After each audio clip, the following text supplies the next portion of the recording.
¿Estás en vivo, Santi? Perfecto, vamos un... Un segundo, ya viene el doctor Santiago.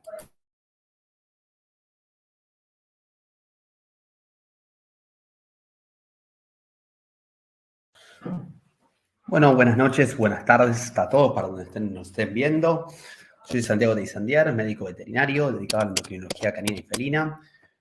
Soy uno de los directores ejecutivos de Vet School, que junto con la Nación del Gato y de IRMVet les trajimos esta serie de webinars. Estamos acá en este segundo encuentro, en el cual hablaremos de un tema súper interesante que es diabetes mellitus felina. Antes que nada quería avisarles que la Nación del Gato es un evento presencial que va a ser el 9 y el 10 de junio. Las inscripciones están abiertas, por lo cual los invitamos a todos a inscribirse y tengan en cuenta que igualmente a duda que tengan o que tengan pendiente a resolver, pueden consultar en las redes sociales de la Nación del Gato.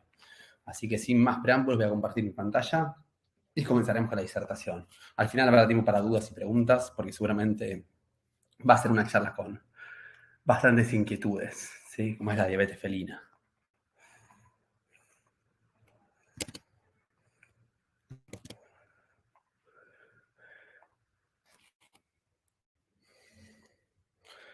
Confirmame, André, porfa, que se vea mi pantalla bien, completa. ¿Ya? Perfecto.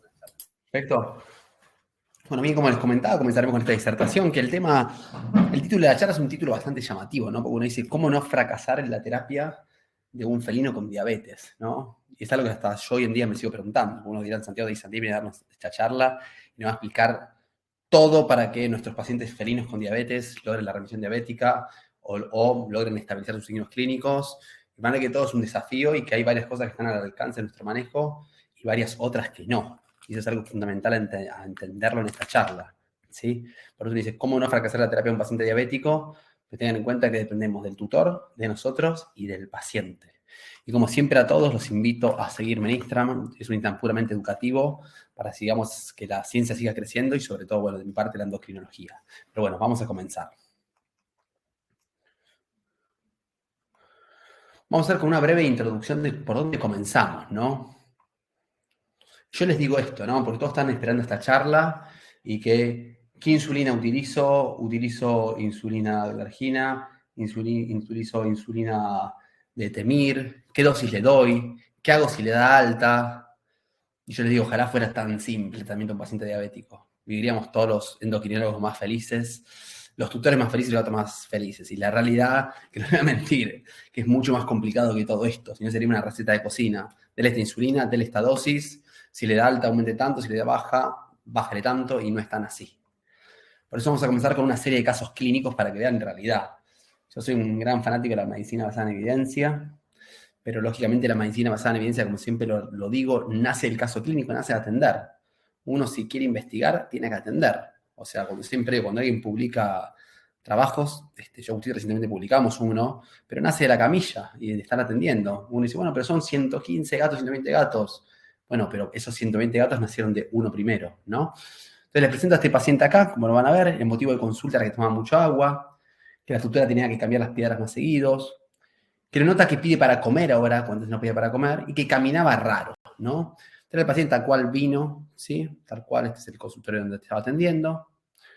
Y acá les puse el video para que lo vean, ¿sí? Así caminaba el paciente en esta sala de espera, ¿no? De esta veterinaria. Fíjense que tiene un apoyo plantígrado, ¿sí? Y no solo plantígrado, si se fijan en detalle, también palmígrado de adelante, las cuatro extremidades. Tiene pasos cortos, ¿sí? No tiene un fenómeno de ataxia, sino tiene un fenómeno de debilidad, ¿no?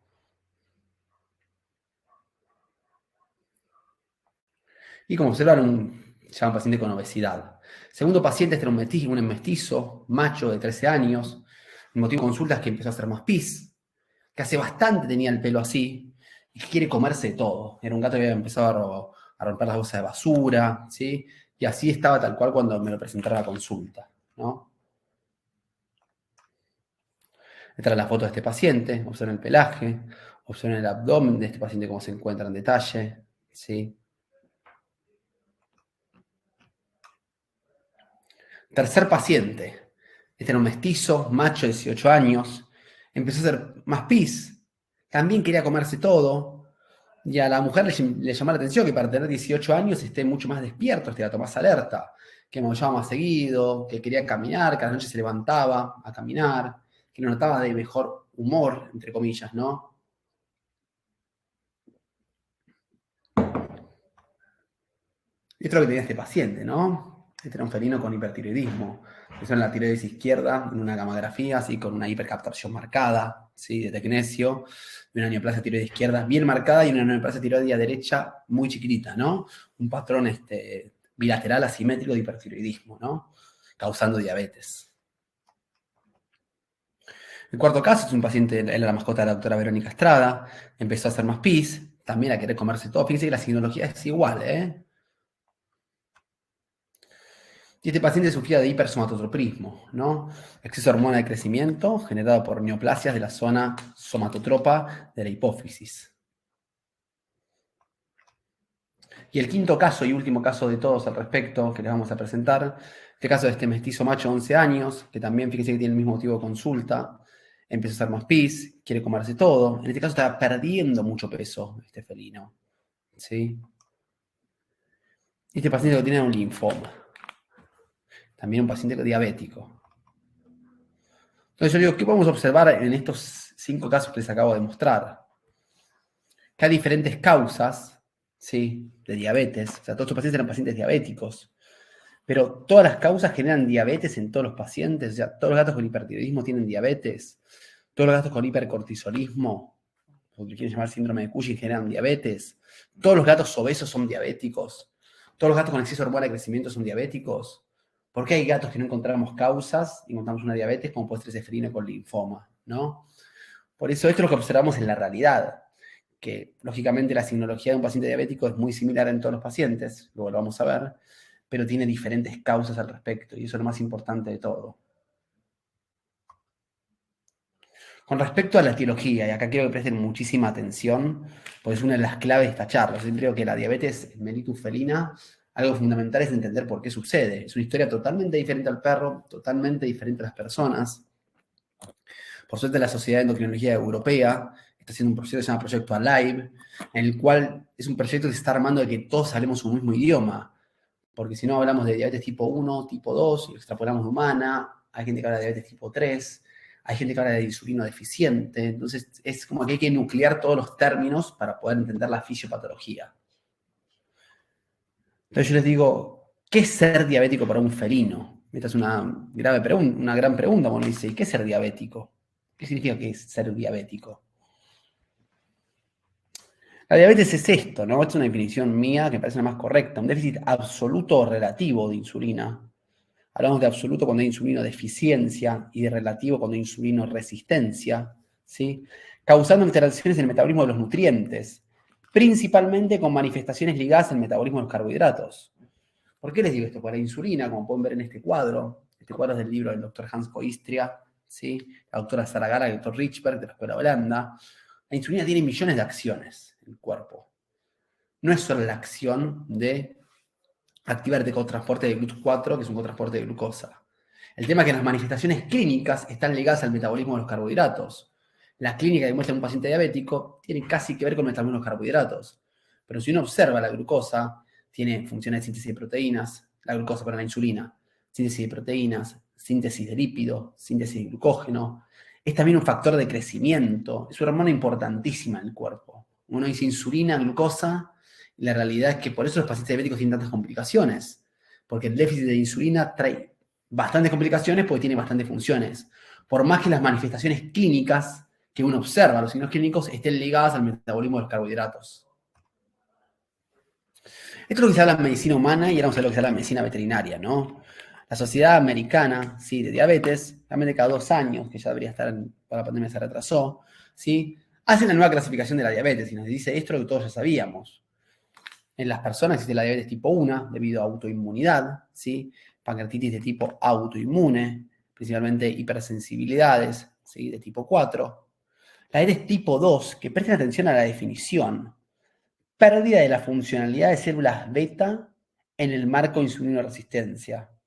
El tema es quién causa la insulinoresistencia. O sea, las células beta pancreáticas pierden su función, pero también hay su paciente con insulinoresistencia. El tema es quién está causando esa insulinoresistencia. Tiene que haber 2 factores para que se cumpla. la diabetes gestacional y otros tipos de diabetes donde en humano engloban a las endocrinopatías. Pero esto es medicina humana, y nosotros estamos estudiando medicina veterinaria. Por eso mucho se extrapoló, a veces de manera correcta, a veces de manera incorrecta. Sabemos que los gatos son más propensos a lo que es diabetes tipo 2, pero ¿qué nos dice la Sociedad de Endocrinología Europea? Que es hoy en día donde estamos todos tratando de nuclear, de hablar un mismo idioma para entendernos, ¿no? Y lo clasifica de una manera un poco más simple. Dice, va a haber pacientes que son insulinodeficientes, o sea, que no tienen insulina. Y va a haber pacientes que tienen insulina, pero que no actúan de manera correcta, que los referimos como insulinoresistentes. Los insulinodeficientes, hablaremos de las inmunomediadas, ¿sí? Hablaremos de las pancreatitis, hablaremos de las neoplasias, hablaremos de las causas idiopáticas y hablaremos de los fenómenos de glucotoxicidad. La glucosa en exceso daña muchísimo el páncreas, ¿no? Son los pacientes que no tienen insulina, son insulinodeficientes. Principalmente la glucotoxicidad que daña el páncreas es el fenómeno final de la insulinoresistencia. Por eso, gran parte de los pacientes insulinoresistentes pueden ser insulinodeficientes, ¿sí? Si hablamos exclusivamente del gato, o esto es lo que se habla de diabetes en general, la Sociedad Europea de Endocrinología, el gato acá no entraría casi en este esquema. Entraría más en el esquema de insulinoresistencia, que la insulinoresistencia es generada por la obesidad en algunos pacientes, generada por los glucocorticoides, los pacientes con hipercortisolismo, tanto iatrogénico o natural, lo que solemos llamar síndrome de Cushing, mal llamado, pero está bien, lo que es el exceso de hormona de crecimiento, el hipersomatotropismo, y lo que es el hipertiroidismo, que hoy en día es extremadamente poco común que se lo asocie a diabetes. La verdad que yo creo que no fue que hubo errores en los trabajos, sino que hay pacientes que tienen las dos cosas, pero sabemos que el hipertiroidismo hoy en día, un porcentaje muy bajo de gatos hipertiroides son diabéticos, ¿verdad? Muy bajo. A diferencia de lo que pasa con el síndrome de Cushing y el hipersomatotropismo. Pero los gatos los englobaríamos por ahí en este grupo. Si hablamos de Sociedad de Endocrinología Europea, en insulinoresistentes. Si intentamos extrapolar la medicina humana, en tipo 2. ¿Sí? Entonces quiero que quede bien claro. Igual si hay dudas, al final las aclaramos. Bien. Y esta definición es muy interesante porque es la que más engloba al felino, ¿sí? Por eso está bien. Fallo de células beta en el marco de insulinoresistencia. Tiene que haber dos factores para que suceda diabetes. Entonces uno dice, ¿qué sucede? ¿No? Vamos a hablar de un felino, ¿no? Un felino tiene factores genéticos y factores adquiridos, ¿sí? En este caso obesidad, ¿sí? Que generan insulinoresistencia. Luego veremos cuáles son estos factores. Esto genera hiperglucemia e hiperlipemia. ¿Sí? Ahora, si sus células beta son funcionales, o sea, si no hay fallo de células beta, ¿sí? Este paciente es un paciente que responde y que no es diabético. Por eso no todos los obesos son diabéticos. Por más que este paciente tenga factores genéticos para generar insulinoresistencia, factores adquiridos como puede ser la obesidad, o como puede ser el síndrome de Cushing, o como puede ser el hipersomatotropismo, cualquier enfermedad que genere insulinoresistencia. Pero su páncreas es funcional, es un paciente que no genera diabetes. Ahora, si su páncreas tiene un defecto genético, una falla de células beta, sí. Este paciente no puede compensar esta insulinoresistencia y termina generando diabetes. Esta es la generación de diabetes. Por eso es tan importante saber que no todo paciente obeso es diabético. Por eso hay pacientes con hipersomatotropismo que no son diabéticos. Por eso hay pacientes con síndrome de Cushing que no son diabéticos. Porque tiene que haber de manera concomitante fallo de células beta. Entonces, esto no se olvide nunca. Insulinoresistencia y fallo de células beta concomitantes. Así se genera una diabetes. Ambos causados por factores genéticos y adquiridos. Bien, con respecto a la insulinoresistencia, una manera fácil de definirla es esta. Es una situación en la que la insulina no puede ejercer su acción de manera correcta por alteraciones en mecanismos de pre-receptor, en el receptor directamente o post-receptor. Hay factores genéticos, principalmente el ser macho. Los machos tienen 1.5 más probabilidades de generar diabetes que las hembras, y las razas, principalmente los burmeses.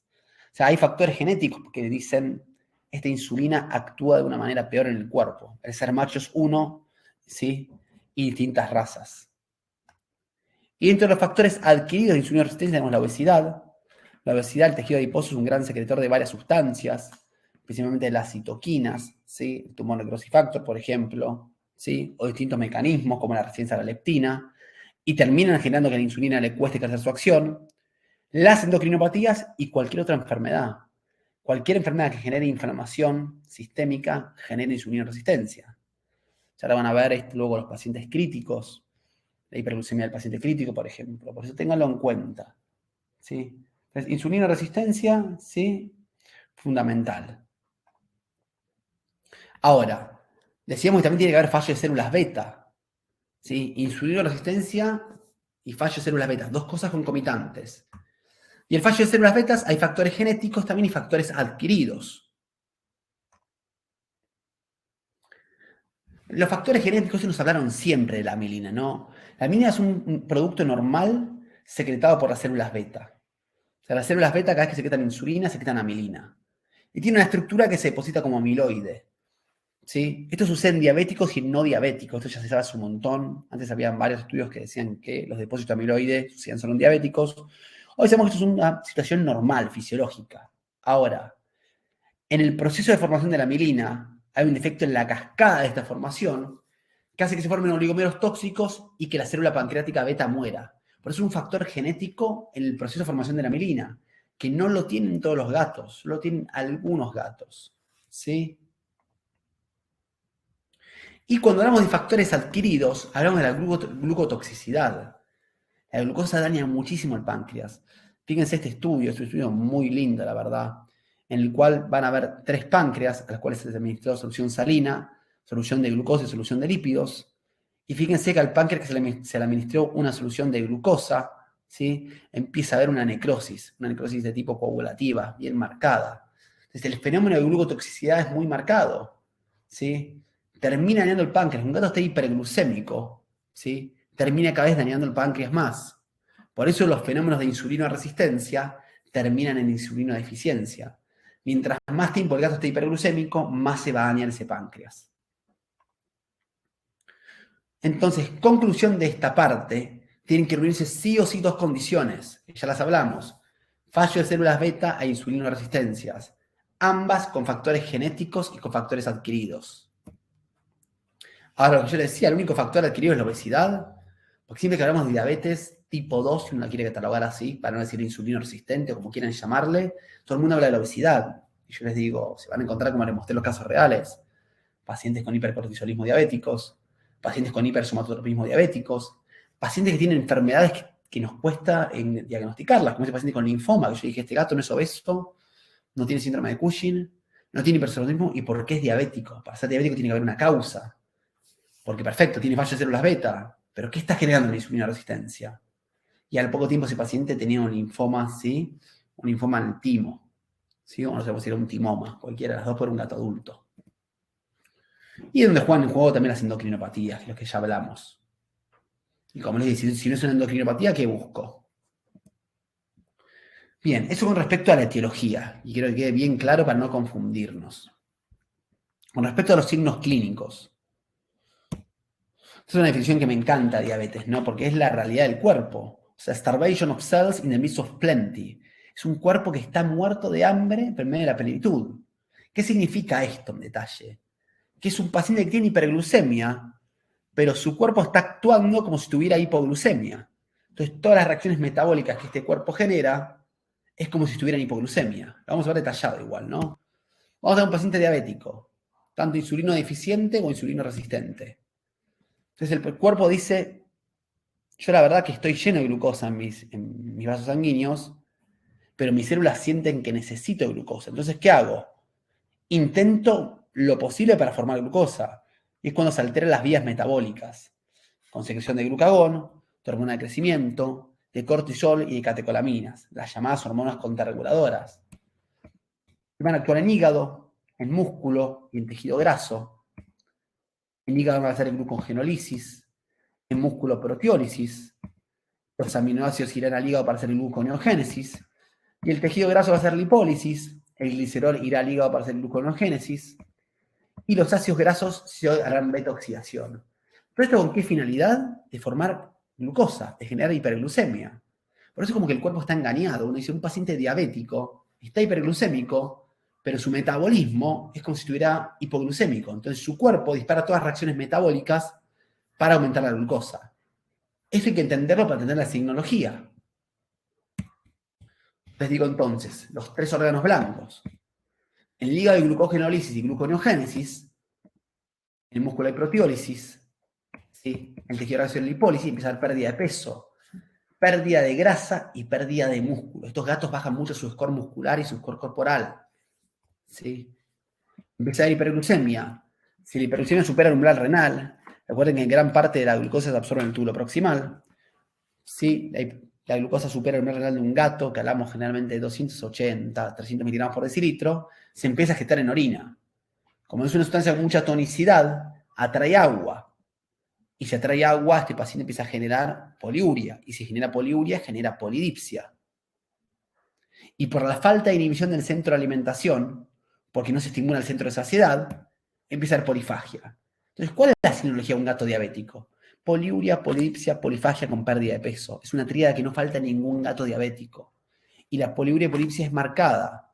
Porque estos pacientes no solo tienen poliuria y polidipsia, también tienen poliaquiuria, porque orinan más cantidad de veces. También tienen nicturia, porque orinan de noche. También tienen periuria.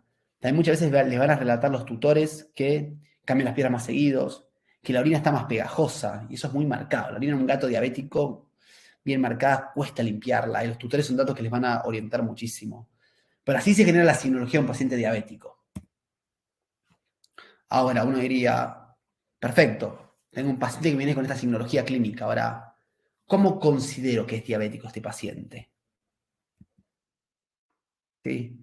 Es un trabajo muy interesante, ¿sí? Finalmente está la doctora Jackie Rand, que es donde se empezó a hablar de todo este tema de poner unos cut points, ¿no? Los puntos de referencia. En el sentido que uno dice, bueno, los gatos tienen un modelo muy similar a las personas. Entonces, ¿existiría el término prediabético? Todavía no está del todo aceptado. Es un trabajo que intenta decir, empecemos a buscarlos. Porque la insulina resistencia no se desarrolla de golpe, tiene distintas fases, ¿no? Entonces, extrapolado a la medicina humana se empezó a ver esto. Había gatos que eran intolerantes a la glucosa. Había gatos que tenían normoglucemia. El nivel normal de glucemia de un gato es de 60 a 117 miligramos por decilitro, ¿sí? Entonces, estos gatos tenían normoglucemia, pero tenían hiperglucemias postprandiales, que cuando comían su glucemia se elevaba mayor a 176 miligramos por decilitro. Este dato fue tomado de pruebas de tolerancia a la glucosa. Después tiene una fase B, que era el paciente prediabético. Un gato que en ayuno tiene entre 117 y 180. Después tenemos al gato con diabetes mellitus subclínica, entre 180 y 288. Y el gato con diabetes mellitus clínica, cuando es mayor a 288, que es cuando supera el umbral renal. Entonces, las fases de medicina humana que se intentan extrapolar al gato. En el trabajo se nombran, la Sociedad Europea todavía no está del todo de acuerdo en aceptarlas, sí, porque faltan estudios, pero eso para tener en cuenta. Porque a todo esto a futuro nos va a decir, perfecto, tenemos un paciente prediabético, tratemos de prevenir que sea un diabético clínico. Porque ni yo, ni el tutor, ni el gato quiere ser un diabético clínico, se los aseguro 100%. Ahora, el tema es, ¿todos los gatos que tienen hiperglucemia son diabéticos? Aquí viene el problema. Sí, en este caso acá, paciente, sí, con fallo de células beta, sí, con insulina resistencia generada por obesidad, que genera una diabetes mellitus clínica. Escenario 2, pacientes con la llamada hiperglucemia de estrés. La hiperglucemia de estrés es manejada por catecolaminas, por eso no hay distintos protocolos. Y no se olviden nunca de esto. Los pacientes con hiperglucemia, el paciente crítico. Tiene un paciente con politrauma, y no fue que atropellaron a un paciente diabético. Tiene un paciente que por la acción de la citoquina se genera insulina resistencia.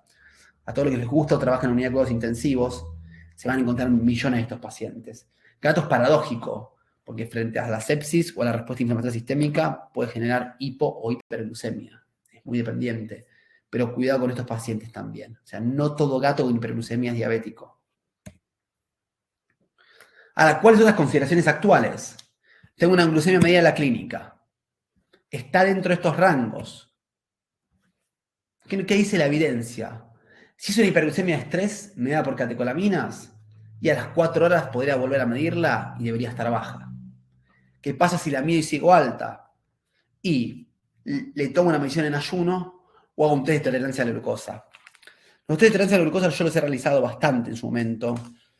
Algunas les encontré utilidad y otras no, porque muchos de los gatos se estresan bastante en estos test, es la realidad. Y también tienen algunos efectos adversos cuando se utilizan dosis altas de dextrosa. Por eso hoy en día hay que ver para qué paciente lo usamos, ¿no?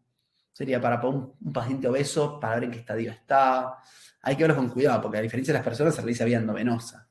Por eso mi recomendación acá, y esto es propiamente mío, es, si la media de la clínica está elevada, hagan al paciente a las 4 horas, se mantiene todavía elevada en estos rangos, o más arriba, puede ser que tenga 300, 400, no hay ningún parámetro que nos diga si hiperglucemia es estrés.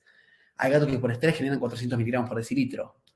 Entonces, señora, venga mañana en ayuno, repitámosle, venga pasado mañana, volvamos a repetir. Siempre hablamos de diabetes cuando hablamos de hiperglucemia persistente, ¿sí? Y ligada a signología clínica. Ahora yo les digo, ¿se podría complicar un poco más este cuadro?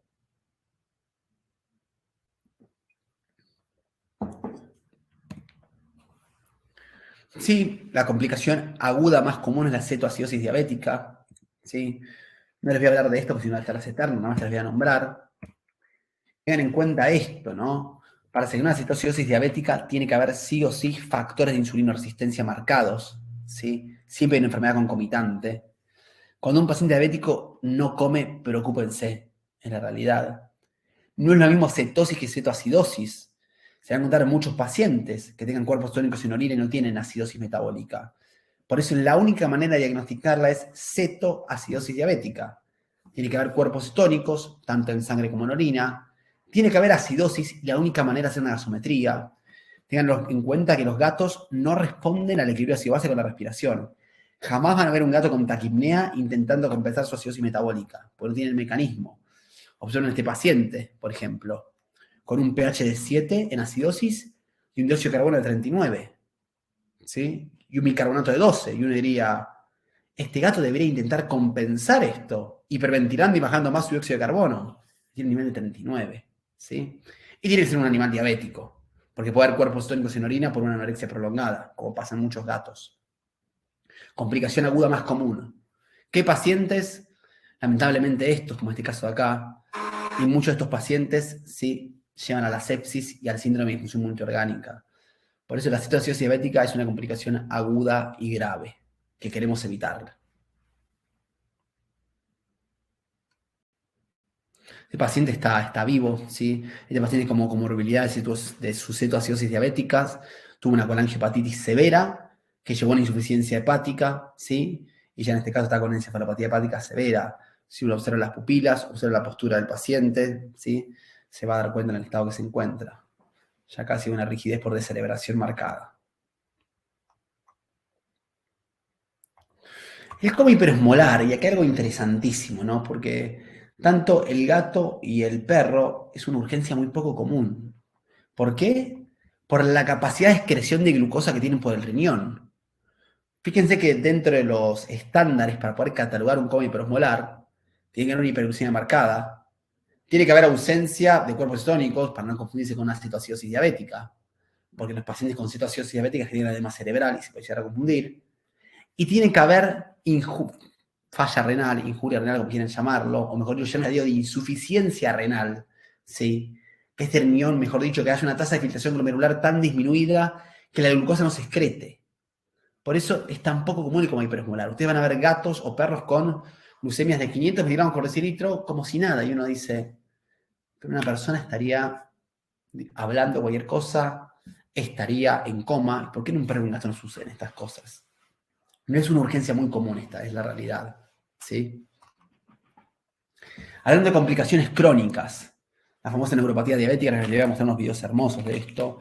Se avanzó un poco, este es uno de los últimos trabajos, ¿sí? Está el doctor Nelson, Richard Nelson es un gran endocrinólogo, donde se sospecha más que nada de un daño vascular. Antes hablaba mucho de daño a la mielina, de distintas etiologías, pero hoy se cree sí que es un daño microvascular. ¿Sí? Genera signos de neurona motor inferior, o sea, es una afección periférica. Por eso no genera ataxia, genera debilidad. La mayoría de gatos sucede, solo que se manifiesta con debilidad. Gatos que dejan de subir a la cama, gatos que dejan de saltar. Y en otros gatos ya se manifiesta así con alteraciones periféricas marcadas, como los videos que les voy a mostrar ahora. Observen este paciente de acá. Con un apoyo plantígrado bien marcado. ¿Sí? Van a ver la foto. Ahora le vamos a dar un gato mucho peor todavía. Si uno observa, fíjense el bíceps femoral, la atrofia muscular que hay.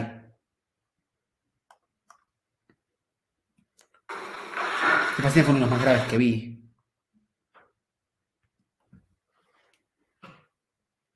Observen cómo camina este gato. ¿Sí? Una polineuropatía. No es exclusiva de la diabetes, ¿no? Pero es una de las causas más comunes. En este caso afectando a los 4 miembros, ¿eh? Voy a dejar para que lo vean de nuevo. Este fue un caso muy lindo que resolvió perfecto, bro. Lo van a ver. No les quiero spoilear. La nefropatía diabética, acá algo interesante. Los gatos diabéticos no generan hipertensión. Y eso es algo interesantísimo, porque siempre se habló de la bibliografía vieja de los gatos diabéticos hipertensos. No es una causa de hipertensión, y es la realidad. La ausencia de hipertensión y de longevidad es la diferencia principal entre felinos y humanos, en la cual la enfermedad renal progresa. ¿Sí? Por eso yo les digo, ¿la nefropatía diabética se da en los felinos? La verdad que no. Lo que sí sucede es que si el felino tiene una enfermedad renal crónica y es diabético, su enfermedad renal crónica va a progresar.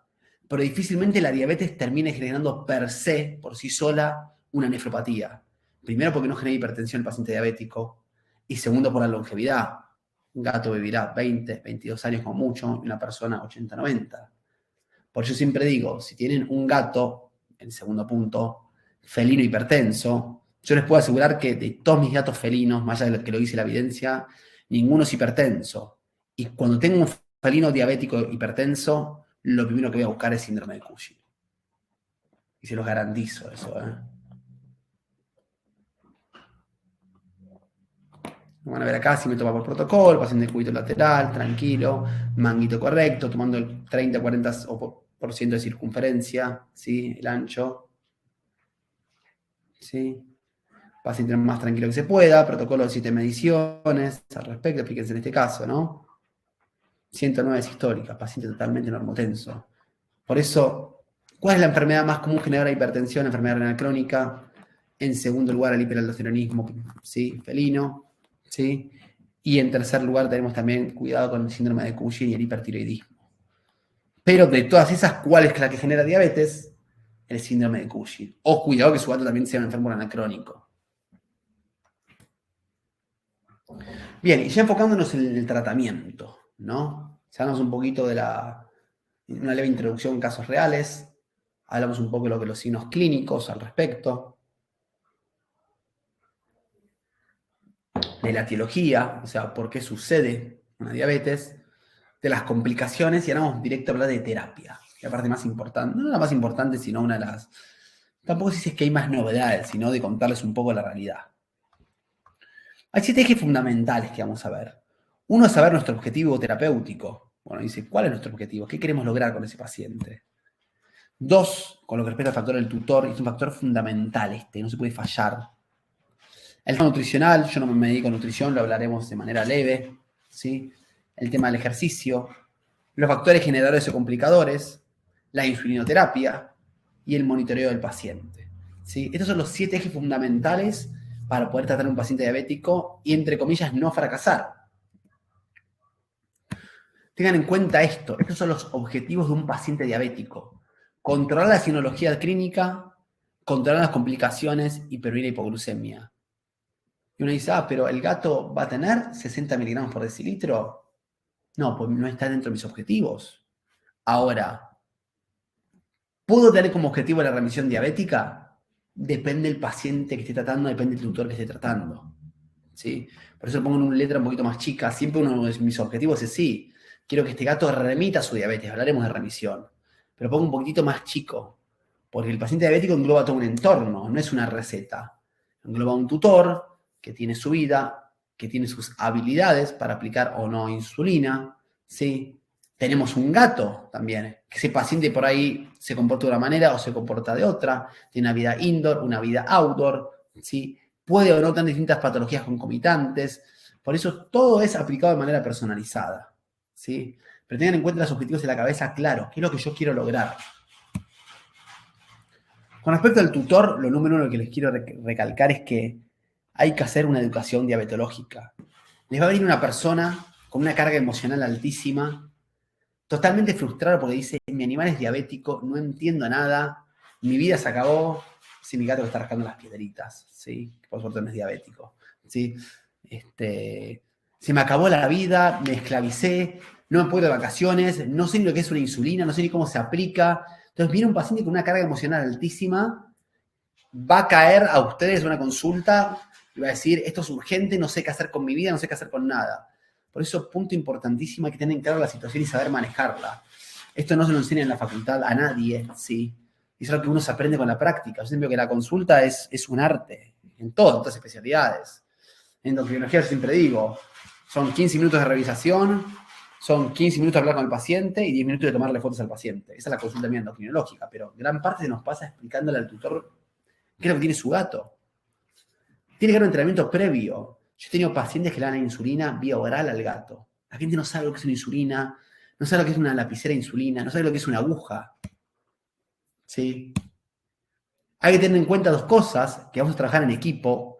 Diagnóstico correcto, tratamiento correcto, tutor correcto. Si un equipo de trabajo, el tratamiento fracasa. Yo, mis primeros años de endocrinología, uno tendría a frustrarse y yo digo, hoy en día, después de ya 8 años de endocrinología, y la verdad que si el tutor no está haciendo lo posible, el paciente no va a mejorar. Si hay que dar insulina cada 12 horas, si le da cada 24 o le da cuando puede, ya no depende de mí. Entonces uno dice, yo puedo hacer lo que dependa de mí. Ahora, lo que depende del paciente, depende del tutor, lo maneja el paciente y lo maneja el tutor. Pero si me tratamos de hacer un equipo de trabajo, ¿sí? Motivación y confianza. Le digo, esas personas vienen con una carga emocional altísima. Yo digo que es tan severo, yo trabajé mucho tiempo en la unidad de cuidados intensivos, tan severo como un paciente en urgencia. Van a que hay muchos estudios de suicidios, ¿sí? En Estados Unidos de dueños con pacientes diabéticos o dueños con pacientes diabéticos que sugieren la eutanasia. Esto también depende mucho de nosotros, de motivar a esta gente, darle la confianza y trabajar en equipo, ¿sí? Sin esclavizar a la gente y cobrando nuestros honorarios. Porque esto no es llamada telefónica al gato de ciudad de leucemia. No, señora, usted arrendaron y a los 7 días viene a control. El control a usted se le cobra, ¿sí? Ahora, ¿de qué depende todo esto? Del afecto y la relación con la mascota. Si nuestro tutor no tiene afecto y relación con su mascota, esto es imposible de lograr. ¿Por qué? Porque el 90% de lo que nosotros indicamos en el paciente lo maneja el tutor. Yo tengo que controlar, indicarle la insulina, la alimentación, lo da el tutor. Los signos clínicos que tienen que mejorar los observa el tutor, no los observo yo. Yo no me puedo dar cuenta en la camilla si el gato disminuyó o no la poliuria polipsia o si disminuyó la polifagia. Por eso acá depende mucho, dependemos casi exclusivo del tutor, que no hay que esclavizarlo, ni hay que volverlo obsesivo, ni que tampoco los esclavice a nosotros, ¿sí? Con respecto a la nutrición, ¿sí? Son cosas básicas, ¿no? Uno diría, sí sabemos que esto está fundamentado, le gustaban los estudios, que los felinos lo sabemos todos, son carnívoros estrictos. La dieta tiene que ser altísima en proteínas. 40-45% de la energía metabólica tiene que provenir de acá. Lo más baja posible en carbohidratos, 2-15%. Incluso si puede ser menor también, ¿sí? Las dietas balanceadas pueden cumplir esto, incluso las dietas caseras bien formuladas por un nutricionista también, ¿sí? Calorías en buen estado. Hay pacientes que tienen que restringir y hay pacientes que no, están caquécticos. Y constantes con horario y cantidad, ¿sí? Hay muchos protocolos, la verdad. Yo el protocolo que a mí más me gusta es, dividimos las kilocalorías según los requerimientos metabólicos y al gato le dejamos su comida cada 12 horas, que coma el remanente en el día. A la noche le ponemos el restante de la comida cada 12 horas y que se maneje, ¿sí? La mayoría de gatos diabéticos a veces altera su patrón de nutrición. Lo más común es que el gato vaya con un poquito y vuelva. Los gatos diabéticos, cuando arrancan la terapia y tienen polifagia, van y se comen todo su plato enseguida. Por eso cuidado con las hiperglucemias postprandiales. Muchas veces esos gatos los manejamos por ahí comiendo cada 8 horas. Y que la dieta sea palatable, digamos que el felino coma. Un paciente felino diabético que no come es un peligro. ¿Por qué? Lo vamos a ver más adelante. Porque es un candidato a hacer hipoglucemias. Es unos trabajos más interesantes con la doctora Deborah Record, el doctor Mark Peterson, ¿no? Hicieron la comparación de dietas, ¿no? Y bueno, sale lo que todos sabemos, sí, esto ya lo sabemos todos. Sabemos que los gatos se alimentan en la naturaleza de ratones y aves principalmente, que todo su organismo está hecho principalmente para obtener carbohidratos de fuentes proteicas. Por eso mismo se necesitan alimentos altos en proteínas, porque su organismo fisiológicamente está preparado para eso. Las dietas altas en proteínas es más natural. Hay conversión más lenta en hidratos de carbono, o sea, ese aminoácido tiene que ir al hígado a hacer gluconeogénesis y formar carbohidratos, lo cual lleva un tiempo, lo cual se ve a glucemias más estables. ¿Sí? Por eso no se olviden nunca, el factor fundamental en la nutrición del gato es las proteínas. Bajo nivel de carbohidrato, perfecto, pero altos niveles de proteínas. ¿Sí? Con respecto al ejercicio, ¿qué hace el ejercicio? Regula el receptor glucosato, regula el flujo sanguíneo, lo cual hace que la insulina llegue más rápido a las células, incrementa el consumo de glucosa. Ahora, ¿cómo hacemos en un gato ejercicio? Enriquecimiento mental, la comida en altura, rascadores, ¿sí? Es parte que complementa. Bien, y ya metiéndonos en el tema que lo que todos quieren saber, que uno dice, sí, yo quiero saber qué insulina uso. Y esto es lo que vamos a ver de manera detallada, porque acá no hay ninguna ciencia, o mejor dicho, van a ver que el gato es todo un arte y hoy en día sigue habiendo pacientes que siguen siendo un misterio, ¿no? Esos son los dos trabajos más interesantes en el uso de insulinas.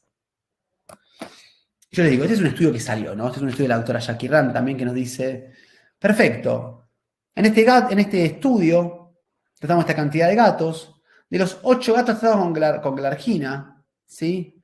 8 gatos remitieron. De los 8 gatos tratados con insulinas intermedias, ¿sí? 2 remitieron. Y los gatos tratados con PZI, solo 3 remitieron. Si uno lee este estudio así nomás, dice, la glargina es la insulina espectacular. Pero ¿qué pasó acá en este estudio? Todos los gatos son diferentes.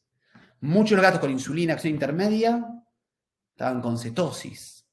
Algunos gatos con PZI tenían otro tipo de enfermedades. Por eso no podemos personalizar tanto nuestras insulinas en el paciente. Entonces uno dice, ¿quiero usar glargina en todos los pacientes? Depende. ¿Todos los gatos se comportan igual? La remisión depende del control glucémico. Y el control glucémico se puede lograr también con otros tipos de insulina. Más allá que hoy en día podríamos decir que la glargina es la que más se acerca al control glucémico más adecuado. ¿Sí? Si en el país tienen disponible PZI o insulinas intermedias, también se pueden usar. Con sus distintas particularidades, pero todo depende del felino. ¿Sí? Tampoco se viene la insulina de Temir. Todos conocen, no es para hablar de marcas comerciales, pero es la única insulina de acción intermedia disponible para animales, ¿sí? Que es la calinsulin. ¿Sí? Lo único que tiene la calinsulin, sí que es una realidad, es que tiene poca duración, por lo cual hay un riesgo marcado de hiperglucemia.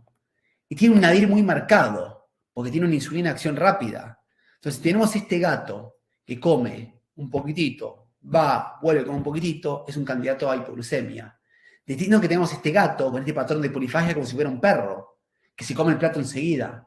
Para este gato posiblemente la calinsulin pueda llegar a ser un resultado, teniendo en cuenta que en la mayoría de estudios hay poca duración.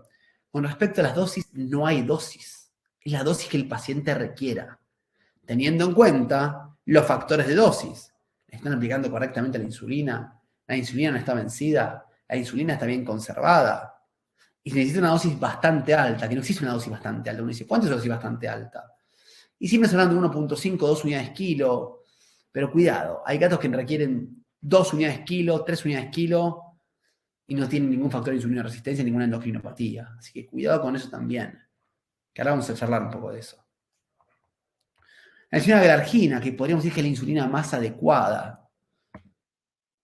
Tampoco hay dosis, uno dice, bueno, esto es lo que están los trabajos, ¿no? Es la insulina más asociada en revisión diabética, según ese trabajo de 8 gatos. Por eso les digo, cuidado con los trabajos cuando los leen. ¿Sí? Dosis estimada, 0,25 unidades kilo si la glucemia es menor a 360, 0,5 si la glucemia es mayor a 360. Pero es que tomada de un día, de 2 días. Siempre comenzar con las dosis más chicas, siempre cada 12 horas. Fundamental. ¿Por qué? Porque está asociada a la revisión diabética. Luego está la insulina de Temir, que también es una análogo humana, que se comporta bastante parecida a la insulina de glargina. Bastante. Igual ahora vamos a ver un montón de estas cosas, ¿sí? Ahora, los hipoglucemiantes, ¿sí o no? Se habló muchísimo durante muchísimo tiempo de la metformina, de la glipizida, También disminuye la producción de glucosa, aumenta la secreción de insulina por el páncreas, disminuye la gluconeogénesis y glucogenólisis. Ahora, ¿atacan el factor de base o solamente es paliativa? Número 2. ¿Es favorable el aumento de secreción de insulina en todo paciente? Si yo secreto más insulina, secreto más amilina.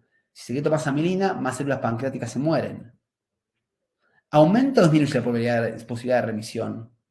En veterinaria hay un solo estudio con metformina, y el estudio es un estudio que incluso el doctor Nelson, con muy poco éxito. Yo no soy un candidato para nada de recomendar los hipoglucemiantes y menos la metformina. Sí los hipoglucemiantes de última generación que hablaremos luego, ¿no? Pero de la metformina no soy un candidato en absoluto, ¿sí? Tuve la posibilidad de hablar con el doctor Stein-Nissen, ¿sí? Él dijo una frase, el doctor Stein-Nissen, para los que no saben, es uno de los número uno en diabetes. Tiene una clínica en el Reino Unido de diabetes, de gatos diabéticos, ¿sí? Quien es el que está más avanzado en lo que es el hipersomatotropismo. Y él dijo esta frase muy interesante.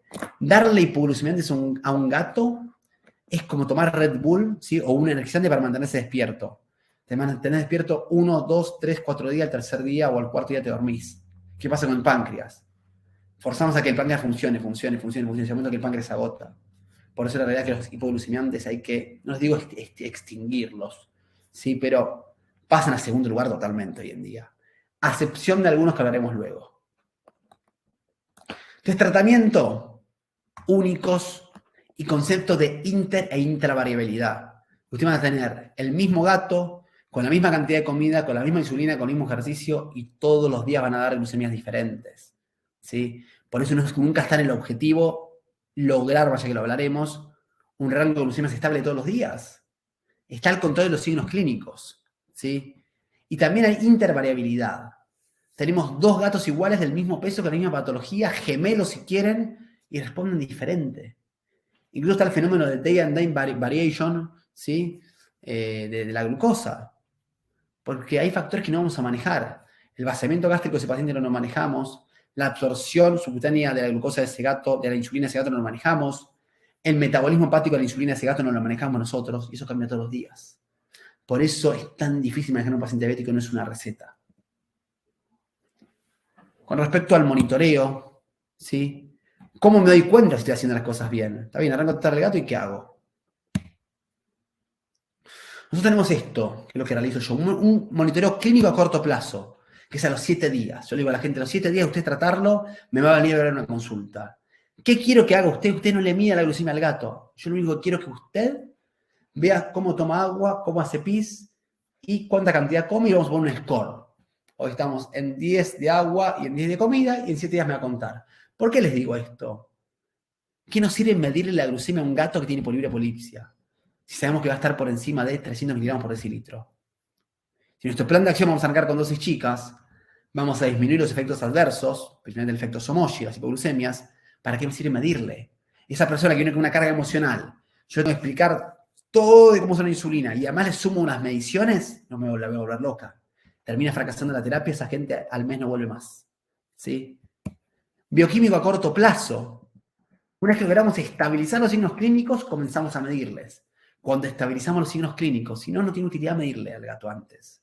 Muchas veces lo discutimos con endocrinólogos y le digo, ¿para qué le mide la glucemia a un gato que tiene poliuria polipsia? Si le va a dar alta. ¿Va a cambiar la decisión terapéutica de qué si le voy a dar? No, no va a cambiar. ¿Por qué? Por este factor de variación de día a día. No, pero hoy tiene 180, entonces dale 2 unidades. Y hoy tiene 120 y dale tanto. Se esclaviza a la gente, nos esclavizamos nosotros, por eso hay que manejarlo con mucha cautela, ¿sí? Esto es lo que hay que intentar lograr, ¿sí? El tema es que, como la ciencia evolucionó, están los medidores, ¿sí? De glucosa flash, tenemos un manejo un poquito adecuado. Yo lo recomiendo 100%. La variación es leve, es un 10 a 20% de variación, porque mide la glucemia tisular, ¿sí? Pero ese dato nos altera, ese dato tiene curvas, es muy útil para tomar decisiones junto con la clínica. Y a largo plazo, niveles aceptables de fructosamina, teniendo en cuenta que la sensibilidad y especificidad de la fructosamina no siempre es adecuada. Por eso los pongo acá, son proteínas séricas glicosiladas, ¿sí? Los valores de los que tengan su laboratorio. No siempre es útil para diferenciar hipertensión y estrés, ¿sí? En muchos pacientes puede estar normal y ser diabéticos, puede tardar tiempo en elevarse. Y tengan en cuenta que si uno tiene una fructosamina muy baja, o está teniendo episodio de hipoglucemia, o es un paciente con hipertiroidismo, o es un paciente que está con anemia, ¿sí? O es un paciente que remitió, ¿sí? Así que cuidado cuando miden fructosamina. Tengan en cuenta todas las variables.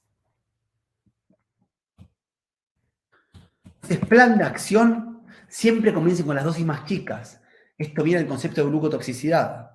Si yo empiezo con dosis chicas, bajo la glucemia a este paciente. Al bajar la glucemia, el páncreas empieza a reactivarse, empieza a secretar insulina por sí mismo, si todavía hay reserva, ¿sí? Frecuencia cada 12 horas, totalmente la mayoría de insulinas. Evitar cambios de dosis antes de los 5 o 7 días, a menos que haya cambios mínimos. Si yo hace 4 días le estoy dando insulina al gato y sigue con una poliuria extrema, ese paciente requiere un aumento de dosis sin medirle, automático. Ahora, ¿realizar curvas de ser necesario? Sí. Tener en cuenta que al tener los monitores flash hoy en día es mucho más fácil. ¿Cuál sería la curva de glucemia ideal de un gato? Que son difíciles de cumplir. Sería esta, ¿no?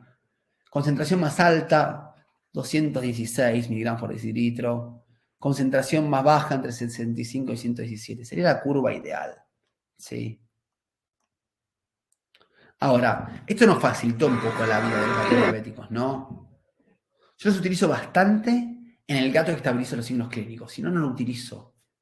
¿Sí? ¿Por qué nos ayuda bastante? Tiene obviamente sus falencias. Tiene una diferencia de 10 a 20%. Muchos medidores los gatos se lo sacan. Muchos medidores fallan. ¿Sí? Muchos de los medidores no duran lo que deben durar, que son 14 días. Pero sí los utilizo en todos mis pacientes una vez que estabilizo los signos clínicos. ¿Con qué final los utilizo? De controlarlo e intentar lograr remisión diabética. ¿Sí? Como ahora ven estos pacientes míos. Esto se puede medir con el lector, ¿sí? O con distintas aplicaciones. De celulares, por ejemplo, iPhone tiene aplicaciones para medirlo. Y Samsung hoy en día también.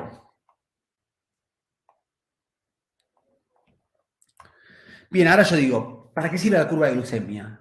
¿Para ver la dosis de insulina? No. La curva de glucemia solo la van a hacer en el paciente que uno dice, le estoy dando insulina, cada vez aumento más la dosis y el gato sigue igual. Antes de la curva de insulina, de glucosa digo, descarten que le estén dando insulina bien al gato, descarten que le coloquen la aguja a la insulina. Yo he tenido pacientes que le daban la lapicera sin colocar la aguja. Descarten que estén aplicando bien, descarten que mantengan pulsado 5 segundos el botón de la lapicera, descarten que la insulina no esté vencida. Después de descartar todo eso, digan, bueno, voy a hacer una curva de glucemia. ¿Con qué finalidad? Curva número 1, que el gato tenga un efecto Somogy. ¿Qué es el efecto Somogy? Una respuesta fisiológica. Que la glucemia bajó, sí, por debajo, sí, de 60, o bajó más de 100 miligramos de decilitro hora, y el cuerpo responde aumentándola. El tema es que este gato no genera hipoglucemia. Este gato lo que genera es signos de hiperglucemia persistente. Si yo no hago una curva, nunca me entero. ¿Cómo es la curva del efecto Somogy? Niveles extremos mayores a 250, niveles más bajos menores a 60. La curva de dosis de insulina insuficiente, en la cual tengo niveles extremos mayores a 250, un nivel nadir, ¿sí? El más bajo, mayor a 150, y la dosis es menor a 1.5. Y la curva de insulina resistencia, que es igual, lo único que la dosis es mayor a 1.5. O sea, niveles extremos altos, la glucemia no desciende por debajo de 150 y estoy con una dosis bastante alta.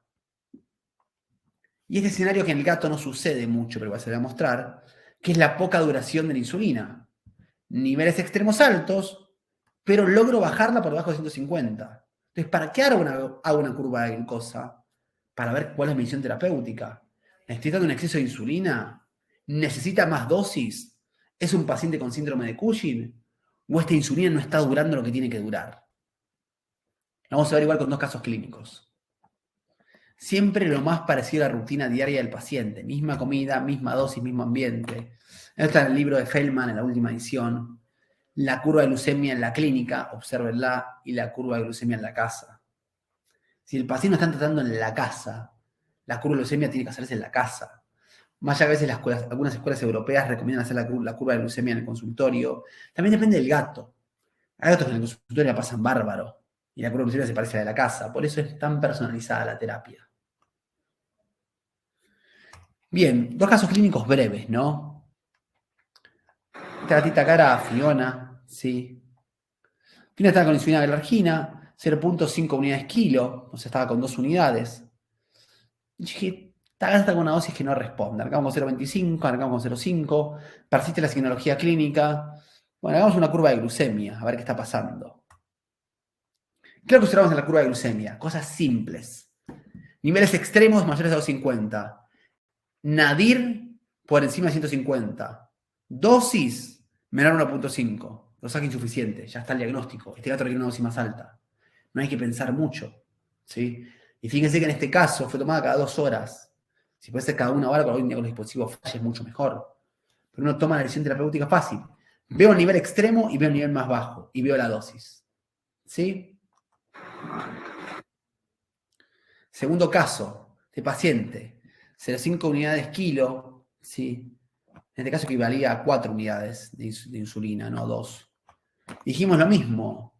Qué raro que este gato no responda a 4 unidades. Dijimos a 0,5. A ver, la gente se la está dando bien, la insulina está vencida. Veamos qué está pasando.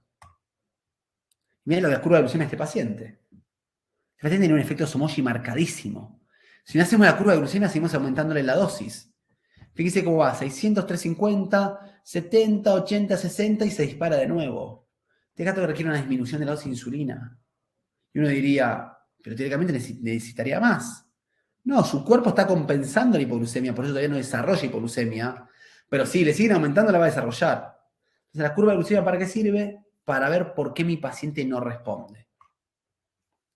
Entonces, monitoreo clínico es el fundamental. El clínico es el fundamental. Las mediciones de glucemia sirven de manera seriada. Mediciones esporádicas no sirven de nada. Le tomé una medición hoy y le dio 300. No sirve de nada. ¿Sí? Porque los signos clínicos es un indicador indirecto de cómo está la glucemia.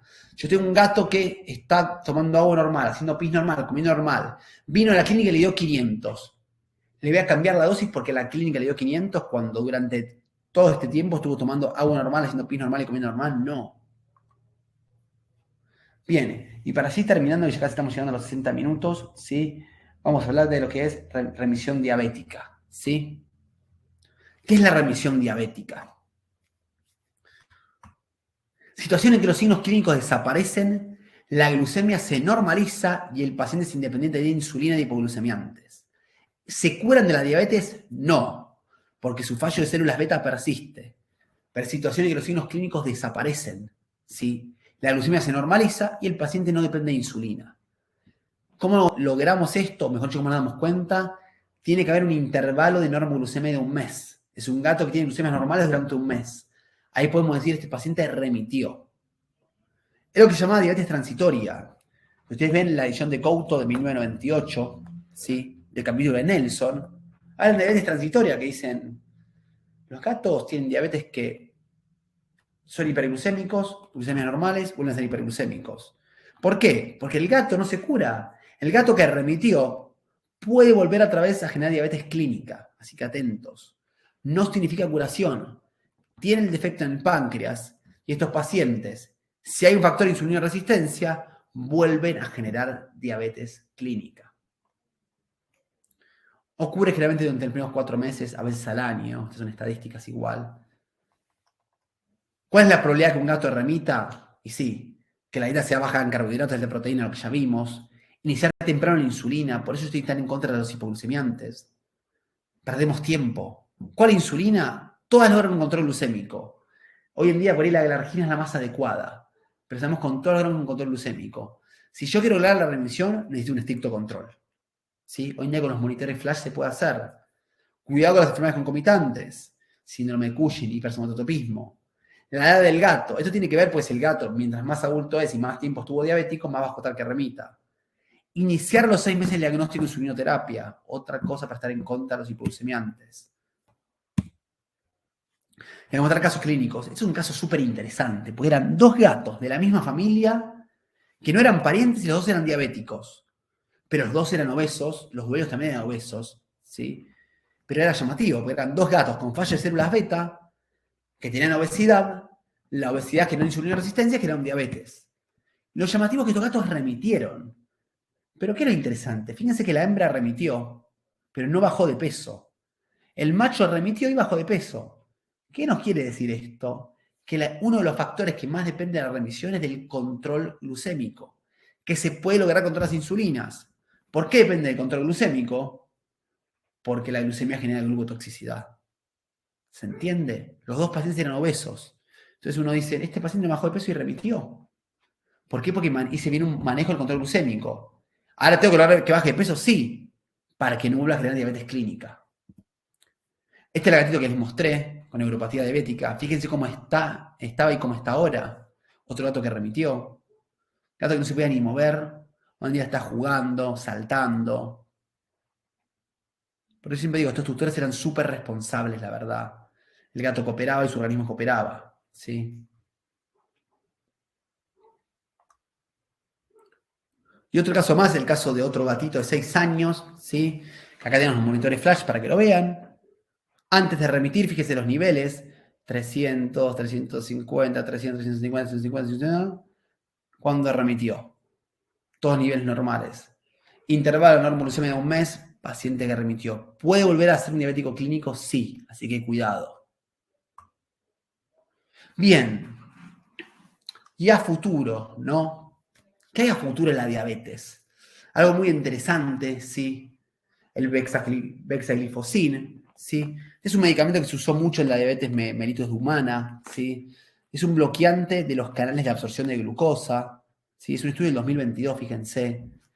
Súper interesante en el sentido que los gatos respondieron bien, y hay que ver a futuro si combinado con insulina sería algo interesante. El tema complicado es que esto funciona a nivel renal. Hace que el gato no absorba la glucosa a nivel renal. Ahora, ¿eso va a perjudicar el riñón a futuro? Hay que ver qué dicen los estudios más adelante. ¿Los gatos regularon su diabetes en este estudio? Sí. Ahora, combinado con insulina podría ser una buena acción. Segundo, este es un estudio de Chen Guilor, ¿sí? De Estados Unidos. 100 years of insulin. ¿Es tiempo de empezar a cambiar o pensar en otra cosa? Y esto va a personalizar la terapia.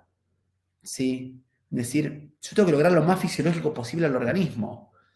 Un organismo responde a demanda. El gato come y secreta insulina. Yo a un gato le estoy dando insulina y no responde a demanda. Estoy dando insulina y la insulina va a durar lo que tenga que durar en el cuerpo, independientemente de los niveles de glucosa. Si en el cuerpo aumenta la glucosa, aumenta la insulina. Acá yo le estoy dando insulina al gato y el gato responda. Que la insulina responda. Por eso este trabajo habla mucho de decir, cada gato va a tener un protocolo adecuado y una insulina adecuada. Y va a haber factores que no vamos a poder manejar. Que acá viene el arte de la diabetes, que uno dice, perfecto, podés manejar la insulina al tutor, pero el vaciamiento gástrico del gato, el metabolismo de la insulina de ese gato, no lo voy a poder manejar. La absorción subcutánea de ese gato, que es diferente a todos los días, tampoco la voy a poder manejar. Entonces, hay cosas que nosotros no podemos manejarlas. Por eso Santiago de le da esta charla. Pero hay gatos que no los podemos regular y pensamos en estrategias. Sí, ese gato necesita un cambio de insulina y por ahí responde mejor a la insulina que otra, pues la insulina se absorbe mejor en ese gato. Y en un gato, la insulina es lenta, la insulina dura 8 horas y en otro gato dura 12. ¿Por qué? Por el metabolismo. Por eso es tiempo de decir, no es una receta de cocina. Y este trabajo tan viejo que les muestro acá, el doctor Stein Nissen, el doctor David Church, primero reportado por el doctor Mark Peterson, no se olviden de la acromegalia, el hipersomatotropismo. Más allá que en Argentina no tenemos la incidencia que tiene el Reino Unido, la estadística del Reino Unido es que es 1 de cada 4 gatos diabéticos tiene hipersomatotropismo. Hay bastantes gatos con hipersomatotropismo en Argentina. Entonces, cuidado, pues es una enfermedad bastante silenciosa. Los rasgos de acromegalia no siempre se notan, y mucho menos por la gente. La gente nunca va a decir, y yo veo al gato más grande. No. Le va a traer un gato, ¿sí? Que va a tener la cara mucho más ancha, que generalmente va a tener prognatismo, que va a tener renomegalia, que va a tener hepatomegalia, que va a ser insulino resistente severo, con alta dosis de insulina, y que va a tener una neoplasia hipoficiaria productora de hormona de crecimiento. Por eso, fíjense, es un trabajo del 2007. Es uno de los trabajos más antiguos de acromegalia, pero es 2007, no estamos hablando de 1980. Underdiagnosed endocrinopathy. Ya acá se decía, esta enfermedad, y cuidado, hoy en día el Reino Unido ya sabe, por Stein Nissen, 1 de cada 4 diabéticos tiene acromegalia. Por lo menos en mi estadística hoy en día no se cumple eso. Veremos a futuro cuando aumentemos el N de estos pacientes, pero eso es a futuro. Mirate los dos primeros trabajos y el tercero que es viejo, pero no solo en la acromegalia. Yo creo que esto va a traer grandes novedades. Por más que en humanos no fue tan productivo, ojo con los gatos y con las combinaciones, pero me parece que es algo interesante para probar, ¿sí? Y esto es decir, y sí, es hora de personalizar terapias, no es bien el gato y la argina y alimento diabético. Cada gato responde diferente y hay gatos que hacen un dolor de cabeza, se lo garantizo. Por eso, para concluir con esta charla, ¿sí? Antes de pasar a la sección de preguntas, uno dice, ¿cómo no fracasar en la terapia del gato diabético? Bueno, diagnóstico correcto, entender por qué nuestro gato es diabético, ¿sí?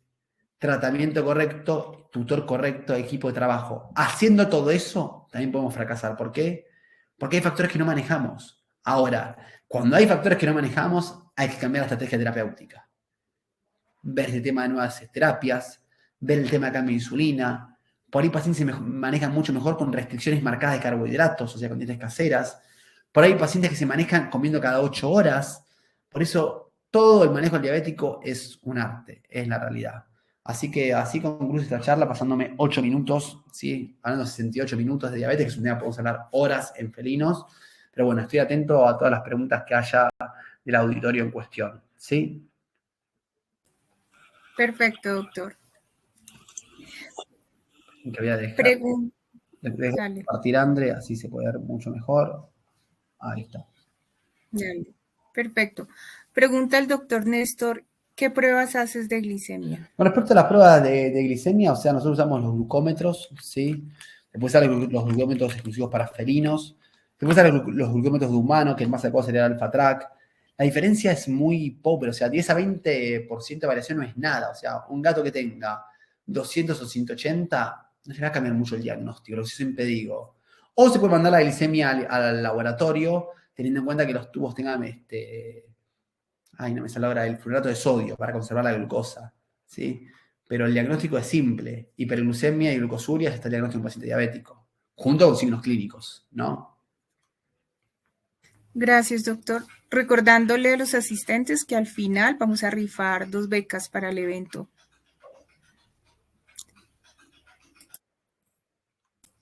Pregunta la doctora Karen, ¿a qué se debe la posición plantigrada en estos pacientes?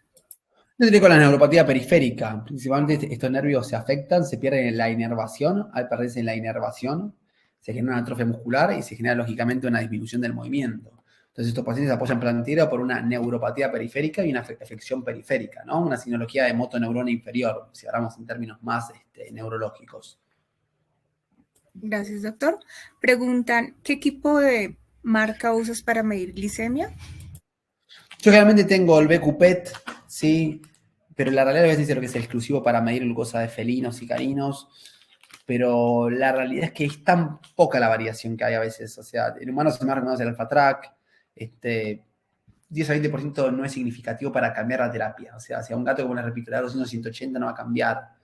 Un gato que tiene 300 y varía 10% no les cambia la dosis de insulina que le van a dar. Por eso yo digo, se habla mucho de los glucómetros, pero significativamente, estadísticamente no es tan significativo. O sea, yo les puedo recomendar, sí, lógicamente, tengan en su clínica el exclusivo para perros y gatos. Esa sería mi recomendación, sin duda. Pero igual tengan en cuenta que no es que si no tienen eso no vayan a diagnosticar un diabético. Gracias, doctor. Pregunta la doctora María Fernanda, ¿al aumentar la dieta en cuestión proteica, no favorecemos un problema renal? Y lógicamente teniendo en cuenta un porcentaje de proteínas adecuado, ¿sí? Y tengan en cuenta no solo la cantidad de proteínas, sino el tipo de proteínas, ¿sí? Tengan en cuenta que estamos hablando de distintos tipos de proteínas, por lo cual no favoreceríamos un problema renal, a menos que sea un paciente renal en cuestión. Igual ahí hay que ver qué enfermedad prevalece más, ¿sí? Y también el estadio de enfermedad renal.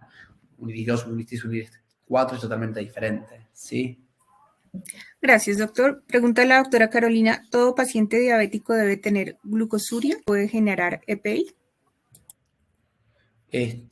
Por EPI, calculo que serán IP, debe ser insuficiencia pancreática exócrina. Realmente eso es lo que se llama diabetes 3 tipo C, que está descrito en perros, ¿sí? Está descrito en humanos, incluso vamos a reportar un trabajo en Shih Tzu con eso, que son los pacientes que tienen insuficiencia pancreática exócrina junto con insuficiencia pancreática endócrina, que tienen diabetes y insuficiencia pancreática exócrina en conjuntos, que es la diabetes tipo 3C. La realidad es que no está frenada por glucotoxicidad. La La glucosidad afecta generalmente a las células beta, principalmente, que es lo que se sabe, ¿sí? No afecta a los distintos acinos pancreáticos.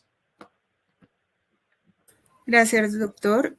Un caso, paciente de 8 años, macho con antecedentes de obesidad, que hace meses comienza con PU, PD, pérdida de peso, polifagia, diarrea crónica, fructosamina 508, curva de glicemia entre 518 a 400, TLI 1.0 y cianobalamina normal, folato pequeño. ¿Cómo equilibrar la diabetes en la EPI? Realmente el primer punto importante es que la diabetes no genera diarrea, por lo cual hay otro tema de la generación de diarrea. En el caso ahí de TLI, si estamos hablando de tripsina inmunoreactiva, hay que ver si la que midieron es felina específica, eso es importante, no se puede medir la canina, ¿sí? Incluso la felina específica se puede medir en pocos países, en España, si tengo entendido solamente, si la pueden medir en México o en otro país, pero realmente ahí el manejo de la diabetes es igual, solo que hay que tratar la enfermedad concomitante, no les va a cambiar tratar la diabetes, sino que ese paciente posiblemente necesite dosis más alta por la insulina resistencia que genera, ¿sí? Gracias, doctor. Pregunta a la doctora Carla. Un paciente que llega por segunda opinión tiene vómito, anorexia, edad 8 años, hiperglicemia 180, urea, creatinina, fósforo elevado. ¿Qué empezaría a tratar usted primero? ¿El problema renal o la diabetes? Los dos. Y hay que tener en cuenta dos cosas ahí importantes, o sea, que va a causar más daño al paciente, esa es la realidad. La enfermedad renal crónica va a deteriorar mucho más rápido al paciente, se puede hacer tratamientos en conjunto, no va a cambiar la situación. Lo que sí va a tener en juego ahí es la dieta, dependiendo del estadio IRIS que tenga el paciente. Tenemos hoy en día que las recomendaciones IRIS frente a las dietas varían mucho, depende del estadio que se encuentre, y en este caso por ahí hay que prevalecer, depende del estadio, que por ahí una dieta renal es un paciente IRIS 3 se va a favorecer mucho más que de un alimento diabético. Pero se pueden tratar las dos cosas al mismo tiempo, no va a interferir la insulina con eso. ¿Sí? Gracias, doctor. Pregunta a la doctora Ana, ¿cuánto es el máximo de pacientes de dosis de insulina que está aplicada en un paciente? Es muy interesante. Generalmente los pacientes con acromegalia requieren dosis marcadas. Yo sí recuerdo hoy en día que creo que tiene un paciente con 17 unidades cada 12 horas y sin regular. Los pacientes más insulino resistentes son los acromegálicos. Los Cushing, la verdad, por lo menos yo he visto 6. ¿Semana de inicio de terapia no es necesario hacer una curva? No, por lo menos el manejo que hago yo, por el sentido de esto, o sea, hacer una curva en un gato con polivia polidipsia si no está mejorando no tiene sentido de nada. Por siempre viene el concepto de empezar con dosis chicas. Un gato con 0.25 unidades kilo jamás va a ser una hipoglucemia. Y por ahí ese gato responde a la sincología clínica. Ahora, si ese gato no responde, ¿para qué le van a hacer una curva de glucemia si está con polivia polidipsia si saben que la glucemia va a estar alta? Por eso la curva de glucemia sirve para diagnosticar a un paciente en el cual veo que no está respondiendo. Yo ese gato, si a la semana veo que sus signos clínicos siguen igual, le aumento la dosis de insulina. ¿Por qué? Porque inicié con dosis chicas. Gracias, doctor. Pregunta el doctor Mateo, ¿por qué un gato insulinoresistente lo tratarías con insulina? ¿Es porque no es resistente a las insulinas farmacológicas? En verdad, es una pregunta que se hace demasiado esa. Realmente la insulina resistencia se vence aumentando la cantidad de insulina, ¿no? La insulina resistencia tiene que ver con un efecto de muchas sustancias, ¿sí? En el cuerpo, ¿sí? Como les digo, millones de citoquinas, de entre ellas el tumor necrosis factor, la que más se asoció, a la interleuquina 7 también. Ahora, aumentando la cantidad de insulina, supera la cantidad de citoquinas, por lo cual se logra hacer más efecto. La insulina resistencia es resistencia a la insulina tanto exógena como endógena, funcionan igual, las dos se van a unir al mismo receptor. Pero la única manera de vencerla es o trato la causa de base, si la puedo tratar, en algunos pacientes que tengo un síndrome de Cushing, por ahí tratando el síndrome de Cushing disminuzco la insulina resistencia o aumento la dosis de insulina. ¿Sí? Gracias, doctor. Pregunta la doctora Andrea, ¿en qué momento determinar que ya es un gato de remisión para suspender la insulina? Intervalos de normoglucemia de un mes. Es el momento de decidir suspender la insulina. Generalmente, igualmente, más allá que esa es la definición por evidencia, uno se va a dar cuenta a la semana hay gatos que tienen glucemias normales y uno dice, y a ver, bajemos la cantidad de insulina a poco, bajémosla, suspendámosla, veamos que esté normoglucemia un mes sin insulina y ahí decimos que remitió. Pero no hay ningún manejo en evidencia de cómo ir suspendiendo. Si uno va viendo y si está con 2 unidades y están los niveles normales, a ver, pasémosle a 1.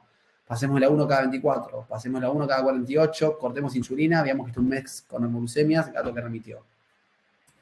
Gracias, doctor. Pregunta la doctora Paola, ¿en un prediabético es necesario dar insulina? Es una excelente pregunta, la verdad. Realmente hay que manejar la causa de base. La causa de base es, en esos gatos sería el ideal. Muchos de esos gatos son los obesos. Que para ir manejando la obesidad evitamos el uso de insulina, pero son gatos que están en el límite de desarrollar diabetes. Entonces a veces uno dice, ¿se podrían llegar a manejar con dosis chicas de insulina? Sí, pero si no tratamos la causa de base no sirve de nada. Por tanto, ahí es preferible manejar la causa de base y sería uno de los pocos gatos que se podría aplicar entre todos los hipoglucemiantes, pero igual yo no soy partidario de ellos. Para nada. La evidencia lo dice y por lo menos mi experiencia también. Fíjense que, vamos a ver la realidad, uno diría, sería lo ideal usar insulinas combinadas porque imitaría la situación del cuerpo, de los dos picos de insulina que tiene el cuerpo. Pero si ya una persona de edad le tenemos que dar que aplique una insulina y que aplique dos, y la realidad es que a veces no cambia la diferencia. Yo la verdad no soy partidario de usarlas. El trabajo de España me parece igual un trabajo adecuado, pero no creo que sea necesario en los pacientes, la verdad.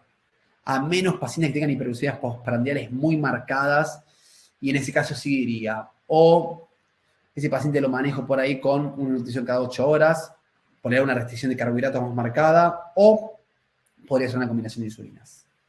Gracias, doctor. Pregunta la doctora Paola nuevamente, ¿cuántas veces al día debe comer un gato diabético? Es muy variable la realidad. Yo les diría que nunca, o sea, depende también del comportamiento del gato. Todos los gatos se alimentan más, ya que el gato diabético cambia mucho su esquema de nutrición por la alteración. Y muchos empiezan a comer como perros, o sea, comen cada 12 horas y comen el plato todo enseguida de una. Distinta a la alimentación filogenética del gato de ir a comer un poco, me guardo, voy, vuelvo. Por lo tanto, depende del gato. Yo creo que el esquema más adecuado, por lo menos para lo que yo utilizo, depende del paciente. Pero realmente decimos, dividimos las kilocalorías, la cantidad de gramos cada 12 horas, le damos ahí, dejamos el remanente en el día para que el gato se maneje y lo mismo. Ahora, si el gato come vorazmente y a ese gato para él le dimos cada 8 horas la comida. Depende mucho del paciente, es la realidad. Gracias, doctor. Pregunta la doctora Kenia, ¿considera que las dietas comerciales son superiores a las naturales para los pacientes diabéticos? Depende. Es interesante poner ningún estudio que no haya evidencia sobre eso. O sea, siempre hay que tratar de buscar los estándares, ¿no? 12-14% de energía metabólica en carbohidratos, 40-47% de proteínas, las dietas comerciales que más se adecúen a eso, es la realidad. Ahora, si son superiores o no a la dieta casera, no hay ningún estudio que la vale. Ni tampoco las dietas BARF. O sea, todo lo que se habla, cuando no hay evidencia, no se puede hablar. O sea, estamos en 2022. Por eso cuando a veces me dicen, no, pero les recomendamos dieta BARF o dieta casera, depende del gato. No hay ningún estudio que la vale, no hay evidencia. Eso ya es experiencia. Y bueno, a ver, no está respondiendo a una dieta comercial. Me ha pasado con mis pacientes y lo he hecho muchas veces. Bueno, que vaya un nutricionista, que formule la dieta un veterinario nutricionista, no que la formule Google o que incluso la formule el endocrinólogo, ¿sí? Y a ver, probemos restringir la manera de carbohidratos de este paciente. Y muchos pacientes no están regulados con dieta casera. Como hay otros con dieta casera que no regularon y que quieren dietas balanceadas. Por eso depende del organismo de cada gato. Más ya que las dietas balanceadas realmente tienen algunos carbohidratos. Si logramos esos requerimientos, en muchos casos se ve la remisión. Yo, todos mis gatos con remisión diabética fueron con alimentos balanceados. Y eso habla de mi evidencia. Me dice, con alimentos balanceados y que tienen carbohidratos, sí, pero tienen una restricción adecuada. Estoy en contra de las dietas caseras para nada, porque hay gatos que necesitan usar dietas caseras, ¿sí? Pero depende del gato. Gracias, doctor. La doctora Cristín, nuevamente nos hablan de combinación. Una hiperglucemia postprandial. En ese caso sí te recomendaría una combinación de insulina. Por ahí el paciente no responde porque tiene otra enfermedad, o por ahí porque la duración de la insulina es pobre, y por ahí tienes que cambiar del Antus, que es la galarquina, a Detemir. Entonces, primero ver el motivo que no responde. Las insulinas que son rápidas les van a servir principalmente en el gato que hace hiperglucemias postprandiales, el gato que se alimenta como perro, entre comillas. En otro paciente difícilmente les sean útiles. Gracias, doctor. Pregunta la doctora Di, ¿cuáles son los valores de cetonas para considerar? Depende de cómo la estén midiendo. O sea, los cuerpos tónicos se pueden medir en sangre o en orina. Se están viendo en orina, ustedes tienen las tiras glucométricas con distintos valores. El gato no tiene que tener cuerpos tónicos en orina, tiene que ser negativos en absoluto. Ahora, hay gatos que tienen cetosis, que tienen cuerpos tónicos en orina positivos, pero que no tienen cetoacidosis, como muchísimos de los gatos. Por eso hay que diferenciar cetoacidosis de acidosis. Pero realmente el gato no debería tener cuerpos tónicos en orina. Gracias, doctor. Pregunta a la doctora Samantha, en caso de una pancreatitis cursando con hiperglucemia, ¿qué debo hacer entonces si no puedo usar insulina? Es que en ese caso hay que usar insulina, porque si no el páncreas se va a seguir dañando más. ¿Sí? Las pancreatitis cruzadas con hiperglucemia son raras en los gatos, la verdad. ¿Sí? Más allá que pueden suceder, no es lo más común. ¿Sí? Pero en ese caso hay que usar insulina, porque si el gato va a estar con glucosas altas, más se va a dañar el páncreas. Más los pacientes internados que tienen hiperglucemia paciente crítico, ya cuando el gato tiene por encima de 180 miligramos por decilitro, toda la evidencia científica de unidad de cuidados intensivos indica utilizar insulina. Gracias, doctor. Pregunta el doctor Francisco, ¿mecanismos por el cual el hipertiroidismo llevaría una diabetes? Hoy en día se ve muy poco y, a ver, nunca se vio tanto. Yo creo que hubo mucha confusión en que habían pacientes hipertiroideos y que eran diabéticos, las dos cosas. Tiene con la insulina resistencia, porque las hormonas tiroideas llevan a la insulina resistencia, ¿sí? Son hormonas que aumentan el metabolismo, ¿sí? Y generan más hiperglucemia. Ahora, si les digo, yo de 68 creo que ya son gatos hipertiroides que he visto bien diagnosticados, un diabético solo. Por eso los trabajos viejos hablan de esto, pasa que el hipertiroidismo en Estados Unidos fue endémico, se vieron millones de casos, y estos millones de casos algunos gatos eran diabéticos. Por eso se lo asoció. Incluso hay un trabajo del doctor Peterson que los gatos diabéticos hipertiroides se los trató del hipertiroidismo y siguieron siendo diabéticos, e incluso peor de su diabetes. Por eso hoy en día yo les digo, hipertiroidismo como causa de diabetes, lo pónganlo al final de la lista en el último lugar. En el último de todos. Gracias, doctor. Pregunta a la doctora María, ¿en qué lugar usted sugiere a los tutores que apliquen la insulina y si ha tenido algún caso de sarcoma post-inyección? En el lugar que el gato se acostumbre, es la realidad. En los flancos, siempre tratar de cambiar el lado, ¿sí? Muchas veces, o sea, el tejido subcutáneo en todo el cuerpo del gato, o sea, en los flancos, puede ser en el lomo, puede ser en el cuello. Las agujas son muy chiquititas, los gatos no se dan cuenta. Hasta el día de hoy, de 8 años de endocrinología, debe ser a 12 horas de ayuno para estar correctamente seguros. En un paciente felino con insulina glargina no puede dejar la comida con su platito todo el día. Pregunto, ¿por qué es el comportamiento normal en el que come? Sí, muchos gatos, como les digo, depende del gato. Hay gatos que por ahí uno deja la comida y el gato se va manejando. Generalmente los gatos diabéticos, como tienen la polifagia, difícilmente se manejan de esa manera, es la realidad. Pero hay gatos diabéticos que se manejan así. Hay gatos diabéticos que no tienen una polifagia tan intensa y van, comen su comida, la dejan. Hay animales que conviven en la casa con otros animales, por eso es todo tan personalizado. Pero sí se puede hacer así de esa manera. Depende del gato que estés tratando. Cada gato diabético es un mundo. Es más, le digo, es la enfermedad con más variaciones que existen. Y la enfermedad que más dolores de cabeza endógena le va a dar. Mucho más difícil de tratar que un gato hipertiroideo, por decirlo de una manera más simple, ¿no? Gracias, doctor. La doctora Kenia pregunta, ¿en qué casos pueden fallar los dispositivos de piel para las curvas de glicemia? Tiene que ver, que lamentablemente tiene que ver con el dispositivo, no porque, o sea, uno la puede aplicar mal, ¿sí? Pero tiene que ver porque los dispositivos muchas veces fallan porque fallan, ¿sí? Por los mecanismos electrónicos porque funcionan. Por eso mismo, por lo menos en Argentina les hablo, ¿eh? Gracias, doctor. La doctora Rosana pregunta, si tengo un paciente con glucemia de 280, glucosa de orina, pero los dueños dicen que no hay síntomas, ¿lo medicaría? Tiene que haber síntomas. Es muy difícil que no haya síntomas. Muchos dueños no perciben los síntomas. ¿Por qué? Porque el gato muchas veces toma agua del inodoro, toma agua de las canillas y la gente no se da cuenta. Y dice, pero el bebedero está normal. Entonces es muy probable que ese gato tenga síntomas y la gente no está notando y me pasa muy seguido eso. O gatos que son muchas veces de vida outdoor y la gente no se da cuenta. Y dice, pero orina más, la verdad que lo veo igual. O tienen tantos gatos en la casa que no se dan cuenta si cambia las peritas más seguido. Pero es muy común que la gente a veces no note los signos de poliuria polipsia. No está marcado como en el perro, que en el perro son muy exacerbados. El perro hace mucho más enchastre. Los gatos muchas veces lo que hacen, el gato ya de por sí, como les digo, un gato normal toma, comiendo, vamos a ver, dieta húmeda, 20 mililitros kilo de agua. Y por ahí si ese gato se vuelve diabético, empieza a tomar por ahí 80, 90, y a veces no es tan perceptible. Pero ese gato seguramente tenga poliuria polipsia. Y seguramente haya que medirse de glucosuria, y si hay glucosuria hay que tratarlo. ¿Cómo nos damos cuenta si hay signos clínicos? Si hay glucosuria. Perfecto, doctor. Pregunta el doctor Angelo, ¿hay alteraciones imagenológicas que sean frecuentes de encontrar en pacientes diabéticos? Acá hay una gran historia con el tema de los páncreas, porque la verdad que el páncreas de un paciente diabético es muy similar a un páncreas. En el caso de sospecha de base de Cushing, ¿haces la prueba de supresión con dexametasona o dosis baja de inmediato o regula la glicemia primero? Yo el equipo que recomiendo, no quiero dar marcas, pero el equipo que utilizo yo es el equipo Santes, es un equipo validado, es un equipo súper útil. Tengo varios equipos de presión, pero es el que más me gusta, debo decir la verdad. No es porque haya conflicto de intereses con nadie, ni por Michael ni nada, pero es el equipo que más utilizo y que más me gusta, sin dudarlo. No hay que estabilizar a los pacientes, porque el paciente diabético de por sí tiene hipercortisolismo natural, porque tiene hormonas contrarreguladoras altas. Por eso primero estabilizo al paciente y después lo diagnostico. Sí, sería la prueba más sensible y específica, la supresión con dexametasona en los gatos para el diagnóstico con síndrome de Cushing. Pregunta la doctora María, ¿podría explicar el uso de lapicera? Las lapiceras son los dispositivos para aplicar la insulina, ¿no? O sea, vienen con un dosímetro, que es una ruedita que se va girando de 1 al 60. El uso de infusión de insulina es adecuado. Y en un extremo está la insulina, donde está el cartucho ya cargado, y uno coloca la aguja.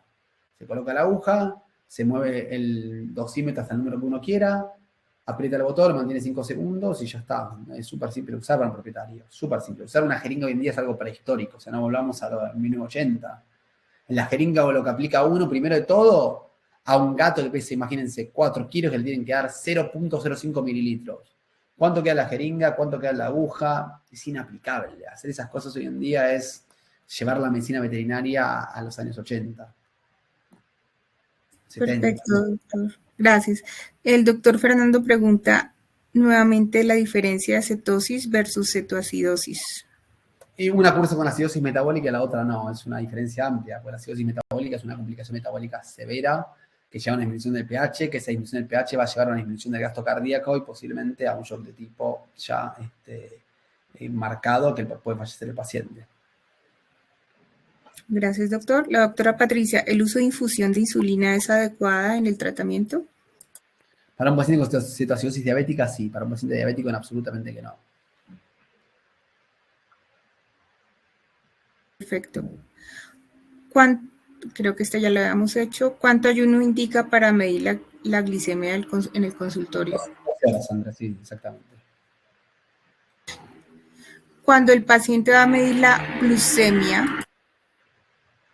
a los 7 días de iniciado el tratamiento, ¿en qué horario le medimos post aplicación de glargina? Realmente, yo en mis pacientes y a mi plan de acción de esos pacientes los manejo a todos, intento manejándolos con los monitores automáticos. En caso que no pueda, claramente indicamos mediciones de glucemia en la hora previa a aplicar insulina. Sí, Andrés, eso lo dejo en tus manos 100%. ¿Cuál es el valor normal de glucemia de un gato? Las dos primeras preguntas ganan la beca. Si no es un doctor de México y puede asistir, sería genial. Y si no, nos avisa para darle el cupo al siguiente doctor.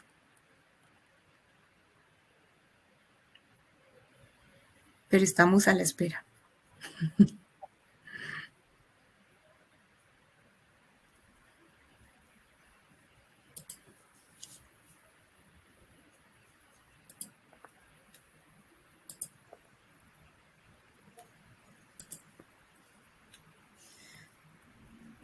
Tenemos el primer valor de 60 real y el otro se acerca, pero no lo han dicho con exactitud.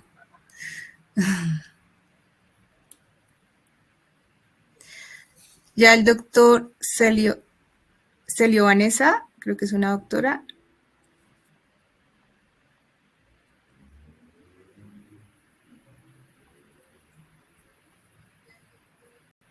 Miren que lo repetimos en la charla millones de veces. Ya tenemos las dos ganadoras. La doctora Celio Vanessa y la doctora Ana María Álvarez. Ya tenemos los ganadores.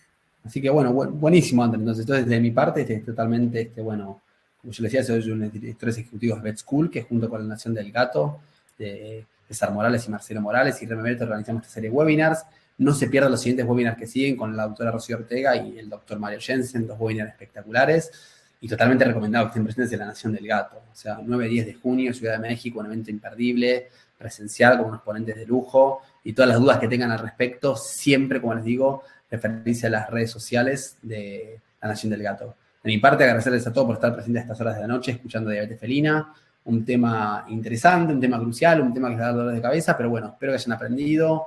Veo que hay un par de preguntas ahí todavía. Yo siempre les digo, si tienen dudas o preguntas que pueda llegar a ayudarles, me pueden seguir en Instagram enseguida. Nosotros subimos casos clínicos, subimos reels y les damos información para que la endocrinología siga creciendo. Así que agradecer a Remevet, a la Nación del Gato, a vos, Andre, a Carla, y bueno, no me quiero olvidar de nadie, también a Luisito Fernández, ¿sí? A Winnie,